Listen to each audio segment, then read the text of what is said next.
Macherla YCP నేత Pinnelli Ramakrishna Reddy MLA Julakanti Brahma Reddy warning ఇచ్చారు. రామకృష్ణారెడ్డి చేసిన అక్రమాలు దౌర్జన్యాలు ఆయన్ని కాపాడలేవని చెప్పారు. తాను వ్యక్తిగతంగా ఎవరిని టార్గెట్ చేయనని చెప్పారు. కక్షపూరిత రాజకీయాలకు టీడీపీ దూరం అని అంటున్న బ్రహ్మారెడ్డితో మా ప్రతినిధి Shiva face to face. Macherla శాసనసభ్యుడు జూలకంటి బ్రహ్మారెడ్డి మనతో ఉన్నారు. సార్ చెప్పండి, ఎప్పుడు రీతిలో దాదాపుగా 35,000 పైగా మెజార్టీతో గెలుపొందారు, దీన్ని ఏ రకంగా తీసుకున్నారు? మేము ఈ సందర్భంగా మా నమ్మకం నువ్వే జగన్ అని చెప్పి వాళ్ళు అంటున్నారు. ఈరోజు తెలుగుదేశం పార్టీ కూడా మా నమ్మకం జగన్ నువ్వే జగన్ అని అంటంలో కూడా తప్పులేదు. ఎందుకంటే నువ్వు ఉన్నావు కాబట్టే మేము గెలుస్తున్నాం.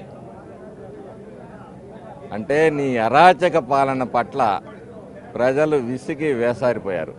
అదే మా నమ్మకం అనమాట. జగన్మోహన్ రెడ్డి అనేవాడు ఇంత అరాచకమైన పరిపాలన, పిన్నెల్లి రామకృష్ణారెడ్డి అనేవాడు ఇంత అరాచకమైన పరిపాలన చేస్తున్నారు కాబట్టి మేము గాఢంగా నమ్మామన్నమాట. ఈ జగన్మోహన్ రెడ్డి పరిపాలనకి ప్రజలు ఖచ్చితంగా వ్యతిరేకంగా ఓటేస్తారు, ఇతను అరాచక పరిపాలనకు వ్యతిరేకంగా ఓటేస్తారని చెప్పి వైసీపీ నినాదం మా నమ్మకం నువ్వే జగన్ కావచ్చు, కానీ మా నమ్మకం కూడా జగన్కి వ్యతిరేకంగా ప్రత్యేకంగా ప్రజలు ఓట్లు వేస్తారని. కాబట్టి ఈరోజు ఈ అరాచక పరిపాలనకి వ్యతిరేకంగా అరాచకాలే కాదు, ప్రజలు నడ్డి విరిచారు. కులాలు చూడలేదు, మతం చూడలేదు, ప్రాంతాలు చూడలేదు, అన్ని వర్గాల నడ్డి విరిచాడు. యువజన శ్రామిక రైతు పార్టీ అన్నాడు, ఏ వర్గాన్ని సంతృప్తి పరచలేదు. అలాగే ఎస్సీ ఎస్టీ బీసీ మైనార్టీ అన్నాడు, అందరికీ వడ్డిచ్చాడు. అందుకనే కులాలకి మతాలకి ప్రాంతాలకి అతీతంగా ఈరోజు ప్రజలు స్పందించారు, ఒక స్పష్టమైన తీర్పు ఇచ్చారు. ఈ రాష్ట్రానికి భవిష్యత్తు చంద్రబాబు నాయుడు గారు లాంటి అనుభవజ్ఞుడు, ఆలోచన పరుడు రావాలి. అప్పుడే ఈ గాడి తప్పిన పరిపాలనా వ్యవస్థ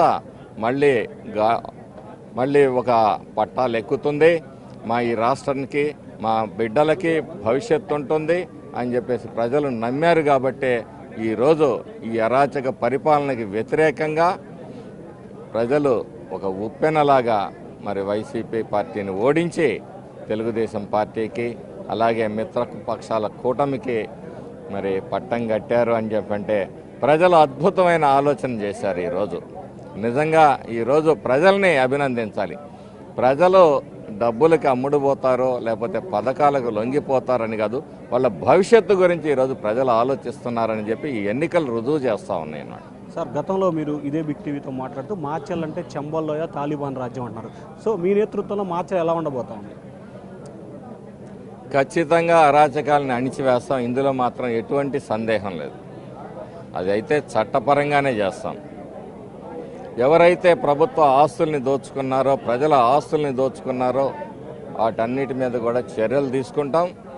మంచి అభివృద్ధిని 4 సార్లు గెలిచిన శాసనసభ్యుడు చేయలేని అభివృద్ధిని ఈ రాబోయే 5 సంవత్సరాల్లో చంద్రబాబు నాయుడు గారి నేతృత్వంలో పల్నాడు ప్రాంతంలో ముఖ్యంగా మాచర్ల వెనుకబడిన ప్రాంతంలో చేసి చూపిస్తాం.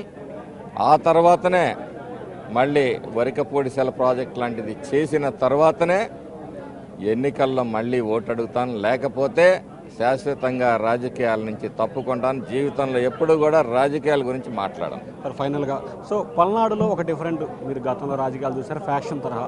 సో కక్షపూరితంగా వ్యవహరించబోతున్నారా, అభివృద్ధి వైపు వ్యవహరించబోతున్నారా, పిన్నెల్లి రామకృష్ణారెడ్డిని టార్గెట్గా రాజకీయాలు చేస్తారని చెప్పి ఇప్పటికే సోషల్ మీడియాలో విస్తృతంగా ప్రచారం జరుగుతూ ఉంది. నువ్వు చేసిన తప్పులు నిన్ను వెంటాడుతాయి, నువ్వు చేసిన దోపిడీ నిన్ను వెంటాడుద్ది. బ్రహ్మారెడ్డి వెంటాడు, తెలుగుదేశం పార్టీ చట్టం మాత్రం నిన్ను వెంటాడుద్దు అని చెప్పేసి ఈ సందర్భంగా ఖచ్చితంగా రామకృష్ణారెడ్డిని హెచ్చరిస్తా ఉన్నా. సో ఇది మొత్తం మీద చూసుకుంటే ఎవరైతే ఇప్పటివరకు తప్పులు చేశారో ఆ తప్పులకి ప్రతి తప్పుకు కూడా శిక్ష తప్పదు. బ్రహ్మారెడ్డి అనే వ్యక్తి ఎప్పుడు వెంటాడదు. కానీ నువ్వు గత 4 సార్లుగా గెలుపొందిన సమయంలో చేసిన తప్పులే నిన్ను వెంటాడితే కఠినంగా శిక్షిస్తాయని చెప్పి కూడా తెలుగుదేశం పార్టీ నేత మాచర్ల ఎమ్మెల్యే బ్రహ్మారెడ్డి అంటున్నారు.